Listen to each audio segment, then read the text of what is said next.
Bienvenidas y bienvenidos a Voces. El día de hoy vamos a estar hablando sobre las pérdidas en las personas con discapacidad. Acompáñenos.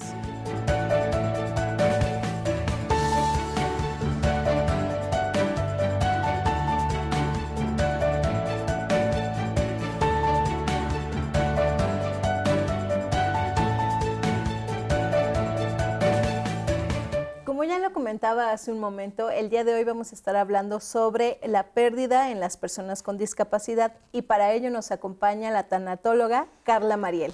Carla, gracias por acompañarnos el día de hoy. No, al contrario, Luli. Muchas gracias a ustedes por la invitación. Me honra mucho el poder compartir con ustedes este espacio. Al contrario, gracias por estar aquí. Gracias. Para comenzar con la conversación, Carla, me gustaría que por favor nos respondieras qué es la tanatología y cuándo surge. Ok. Desde un contexto teórico, la tanatología proviene del griego thanatos, que significa muerte, y logía, que significa tratado. Es el tratado con la muerte. ¿Qué es entonces? El proceso de los duelos para aprender a asimilar aquello que nos está lastimando. Yo diría, a través del conocimiento y del amor incondicional y uniéndolos, las prácticas de nuestras emociones en el entendimiento, es ese proceso que nos ayuda a salir de las profundidades del dolor. Todos los seres humanos podemos. Eso está la tanatología. ¿Cómo se crea? ¿De dónde proviene? La pionera es la doctora Elizabeth Kubler-Ross. Ella nace el 8 de julio de 1929 en Zurich y estudia medicina. Sabemos que en aquella época es el momento de la Segunda Guerra Mundial. Entonces, cuando la guerra está acabando, en 1945, la doctora va a dar una conferencia en Polonia. Sabemos que en Polonia había uno de los campos de concentración. ¿Y qué es lo que pasa? No me voy a desviar, pero para entrar en el contexto mundial y entender cómo es que surge algo tan bonito que es acompañar a otro ser humano en el momento de su muerte, ¿no? Hoy lo vemos así. Muchos otros nos pueden decir están locos, pero la realidad es que no, es un momento lindo. Ahora les explico. Es la guerra mundial en ese entonces, la Segunda Guerra, está concluyendo. En Europa sabemos que termina la guerra en mayo, ¿no? Cuando la Unión Soviética es tomada. Sin embargo, hay mucha gente que aunque cierran los campos de concentración, nazis en específicos, que siguen yendo a hacer daño a las personas que están siendo liberadas. Yo creo que era una motivación de ver que la guerra no había terminado a nivel mundial. Sabemos que la guerra seguía en Asia. La guerra concluye en Asia, pues hoy, en el año 45. Sí. Hoy es que Japón se da por vencido después de que tiran las bombas atómicas en Hiroshima y Nagasaki. Imagínate todo ese contexto, todas esas muertes que tú ves en ese proceso. 61.000 millones de muertes en la Segunda Guerra Mundial. ¿Cómo es que no iba a surgir alguien que empiece a preocuparse por el acompañamiento? ¿Cuál es el momento que hace Elizabeth Kubler-Ross, tanatóloga? Nosotros en tanatología decimos que hay un momento que te hace tanatólogo, como cuando estudias arquitectura. Puedes ir, estudiar la carrera, pero hasta el día que no construyes tu primera casa y te das cuenta que te puedes equivocar, como todo ser humano, y empiezas a ver qué corregir y cómo puede salir mejor la construcción, cómo era el cimiento. Lo mismo ocurre en tanatología. Hasta el momento en el que vas y empiezas a acompañar en campo clínico, puedes empezar a decir que eres un tanatólogo. Y un caso te hace tanatólogo. El caso que hizo Elizabeth Kubler-Ross y que creó la tanatología fue cuando ella está entonces en una de las conferencias en Polonia, visita uno de los campos de concentración, Meiningen, y cuando llega, ella te cuenta que en la entrada, a mí se me pone la piel chinita, veía los zapatos de los niños, cabello todavía por todos lados del campo. Entra uno de los vagones y hay una mujer que sale corriendo. Te digo, todavía asustada porque aunque estaba la liberación, no sabías quién podía llegar a hacer locuras. Y entonces ella grita, buenas tardes, ¿quién está aquí? Se asoma y le dice, soy una judía. Sí, soy la doctora Elizabeth Kubler-Ross, no te voy a hacer nada. Entonces sale la judía y le dice, hola, buenas tardes, me llamo Gordon. Empiezan a platicar, la invita a tomar un té. Y le dice la doctora, ¿por qué sigues dentro de este vagón? Si mira a ver los zapatos, yo estar aquí un instante, la energía, dice la doctora que se sentía muy fuerte. Entonces, ¿por qué alguien querría seguir ahí dentro? Y entonces Gordon le empieza a contar a la doctora que cuando llega el momento, nosotros sabemos que los nazis tenían listas y así te mandaban a llamar para ver cómo te tocaba ser asesinado.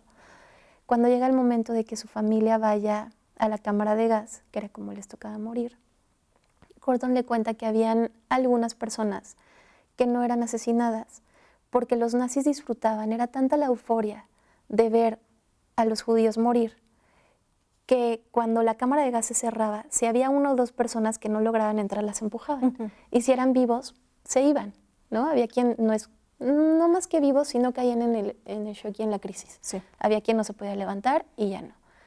Cuando le toca a su familia ser llamados y cierran la cámara de gas, Gordon es la que queda en la puerta, no entra.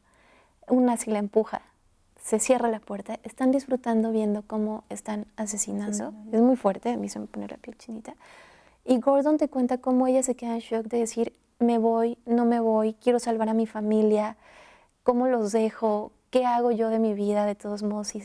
Pero toma fuerza, se levanta y sale corriendo. Y empieza a vivir como en la película del pianista, escondida, ¿no? Los vecinos le llevan de comer. Y entonces ella todos los días que siguieron subsecuentes a la guerra hasta la liberación, oraba e imploraba a Dios que por favor permitiera que ella viviera y que acabara la guerra para salir a contar las atrocidades que habían hecho los nazis, para salir a contar todo el daño que le habían hecho a ella y a su familia, para salir a vengarse, para salir a tener la fuerza suficiente para hacer algo. Y entonces así es como surge termina surgiendo así. Okay. ¿Tenemos el momento? Sí. Le dice Elizabeth Kubler-Ross, ¿y por qué no sales? Ya acabó la guerra, ya te puedes ir. Y Gordon le dice, no salgo, porque si yo saliera a compartir odio, nada me haría diferente a Hitler, nada me haría diferente a ellos. Estoy aquí dentro, doctora, porque estoy trabajando mi dolor, porque estoy aceptando lo que sucedió, porque quiero salir a vivir diferente, porque de lo contrario no tiene sentido que Dios me haya dado una segunda oportunidad de vida. Ese día, Elizabeth Kubler-Ross se da cuenta que todos tenemos dentro la capacidad de procesar el dolor. Si una mujer, en estas circunstancias que te digo, pudo salir de esas profundidades de dolor para salir a compartir amor, es que todos los seres humanos podíamos aceptar las muertes de nuestros seres queridos, la personal, tomados en última instancia quizá con un ser superior, y salir de esas profundidades del dolor. Eso hace a Elizabeth Kubler-Ross tanatóloga. Eso la lleva a querer comprender las etapas para salir del dolor. Bien, Carla, muy buena explicación. Vamos a hacer una pausa para continuar con las demás preguntas, pero muy buena explicación sobre cómo surge la tanatología. Es muy bonita, sí. Los invito a que nos acompañen. Recuerden que estamos hablando el día de hoy en Voces sobre la pérdida en las personas con discapacidad. Regresamos. ¿Sabías que cuando muere un ser querido, no solo se pierde a la persona, sino también se pierde el sistema que esa persona contribuyó a crear?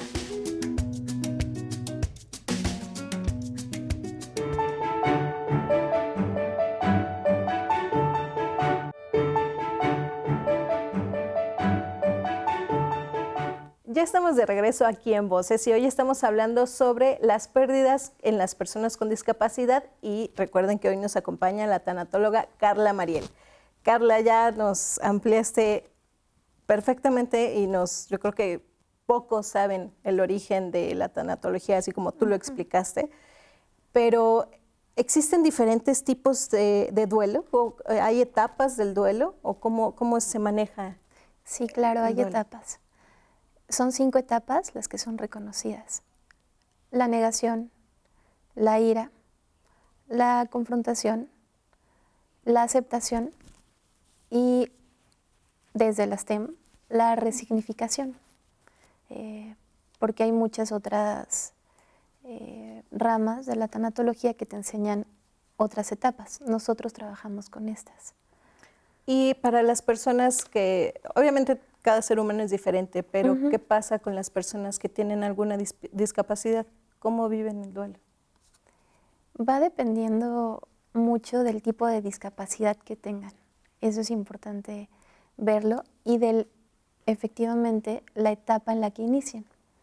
No es lo mismo si iniciamos en la negación, ¿De qué se trata la negación? No somos capaces de estar en el presente, no porque estemos mal, nos duele lo que estamos viviendo y se vale sentir. Como seres humanos, somos seres emocionales también.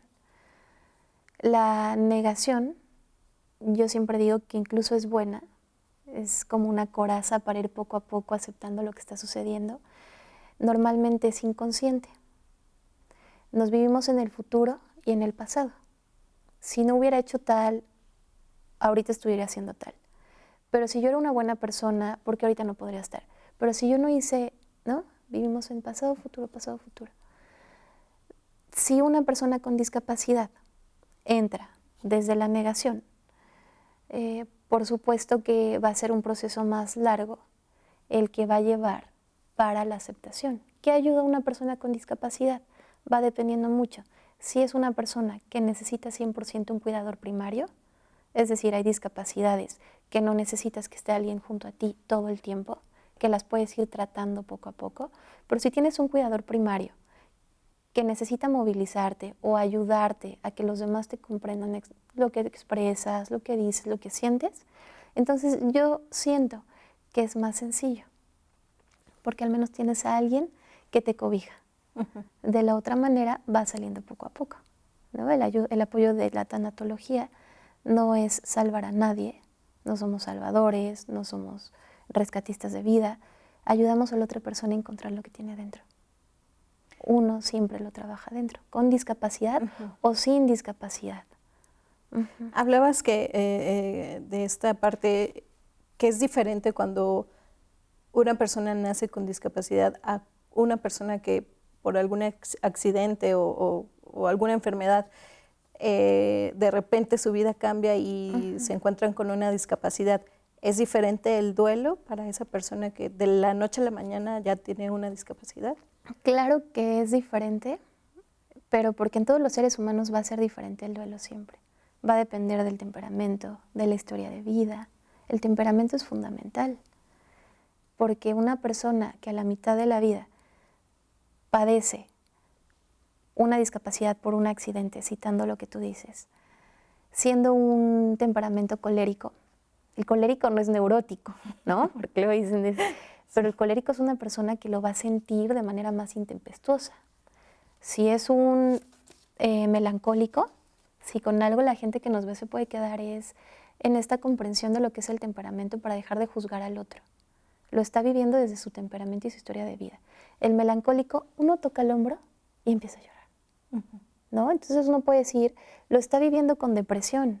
No, quizás sí, pero quizás simplemente es un melancólico que lo sienta mucho y que se vale sentir y que se vale llorar. Un sanguíneo, por el contrario, a tu pregunta, lo va a tomar de risa. Yo no te puedo generalizar porque puede haber una persona con discapacidad en este momento viéndonos, siendo un sanguíneo y decir, tuve 40 años de vida, acabo de sufrir este accidente y yo tuve un encuentro, me acuerdo de Hugo en el Hospital Parres, le quitaron la pierna y Hugo lo tomó de la mejor manera. Y uno empieza a ver si es una negación o si de verdad lo está tomando de buena manera, porque desde la negación estoy muy en paz. Podemos aparentar. Pero él estaba en la aceptación total y siendo un sanguíneo veía incluso la manera de reírse de lo que le pasaba. Él decía, yo quiero ser feliz por sobre todas las cosas. No es que unos estén mal y unos estén bien. El proceso de la sanación va variando dependiendo de la personalidad de cada uno. Un flemático, que es el cuarto y último temperamento, lo va a ver todo para adentro. Todo adentro, va a ser muy difícil que te explaye lo que siente, lo que piensa, lo que vive. Entonces va a ser un proceso más personal. Va a depender mucho del temperamento con discapacidad o sin discapacidad en cada ser humano. Y, por ejemplo, para las personas que tienen una discapacidad intelectual, ¿cómo es el proceso del duelo? Porque obviamente ellos no pueden expresar su sentir. Claro, muchas veces creemos que no pueden expresar su sentir.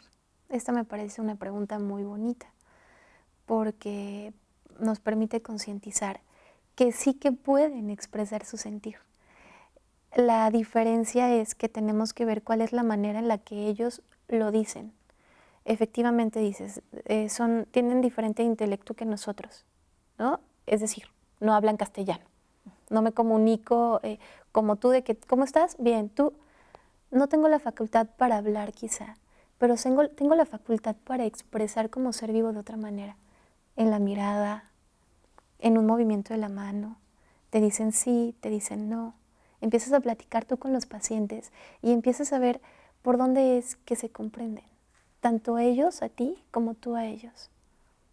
Bien, Carla, vamos a hacer una pausa Sí, rápidamente, claro. pero regresando vamos a seguir hablando sobre este tema. A ustedes les recuerdo que nos pueden seguir a través de las redes sociales del Instituto Morelense de Radio y Televisión. También contamos con la página en YouTube, que nos encuentran como Instituto Morelense de Radio y Televisión, donde pueden consultar este y otros programas por si perdieron algún dato o quieren volverlo a ver, simplemente lo pueden reproducir ahí. Regresamos. ¿Sabías que las personas con discapacidad intelectual reaccionan ante la desgracia con cambios emocionales que incluyen tristeza, rabia y ansiedad?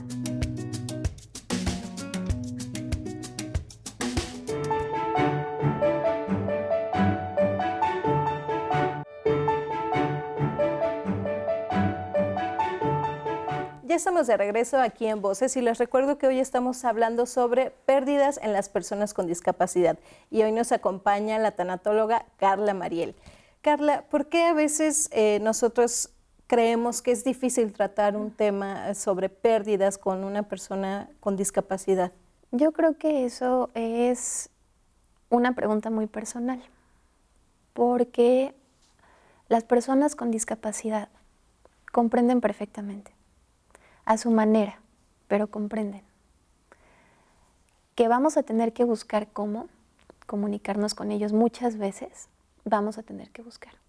Que va a tener que existir la paciencia y el respeto a su manera de comunicación es diferente. Pero ellos están comprendiendo lo que nosotros les estamos queriendo decir. Entonces, a tu pregunta de por qué creemos que es difícil, yo creería que es porque muchas veces vivimos en una negación personal. No es tanto el duelo del otro, sino mi propio duelo en ese proceso de aceptar que mi ser querido o la persona que conozco está en un proceso de discapacidad. Yo estoy viviendo en una negación y a quien me cuesta muchas veces es a mí, no porque estemos mal. Repito, seres humanos intentando ser mejores todos, nadie perfecto, pero en esa mejora tenemos, antes de querer explicarle al otro, entender el proceso personal. Y ya después de entender y de trabajar nuestras emociones, entonces sí podremos acercarnos a la persona con discapacidad y depende de la discapacidad que tenga, empezaremos a trabajar con ellos también su duelo, buscando la manera más respetuosa y prudente de poder crecer.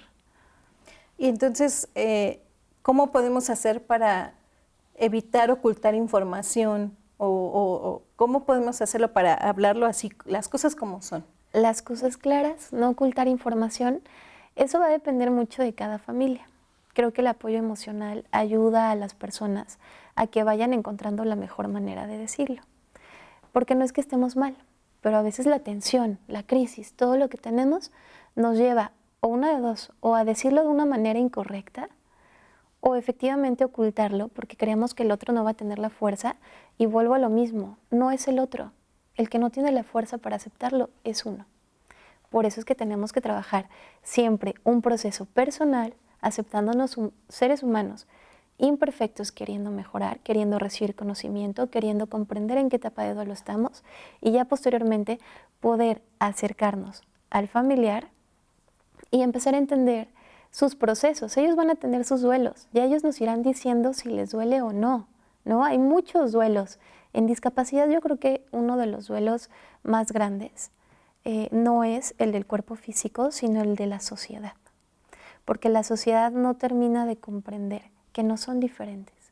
Quizás sí vamos teniendo, yo tengo una discapacidad visual, ¿no? Quizá me cuesta más que a ustedes, que a los que estamos aquí, ver. Pero hay una balanza, hay otras partes del cuerpo que te equilibran, hay otras partes de lo que eres que te hacen capaz. Pero como creemos que no existe esa capacidad, entonces sí que empieza la sociedad, ¿no? Dicho por la OMS apenas hizo una estadística, pueden entrar a la página, no miento, donde dice que las contrataciones de trabajo, la parte laboral, Las personas sin discapacidad son contratadas el 75%, las personas con discapacidad solo el 45%. Es la misma sociedad la que muchas veces los mete en duelos, porque entonces ¿cuál es el duelo? El duelo económico, el duelo a la aceptación de la sociedad. Vienen surgiendo muchos otros duelos que crea la sociedad.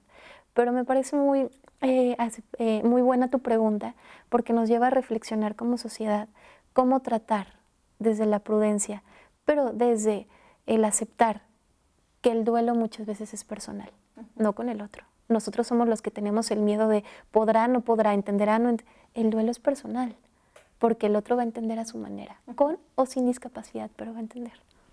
¿Y qué pasa para las personas que tienen una discapacidad y que de pronto pierden a su cuidador primario? Ahí es duro para los pacientes que necesitaban al 100% de su cuidador primario. ¿Por qué?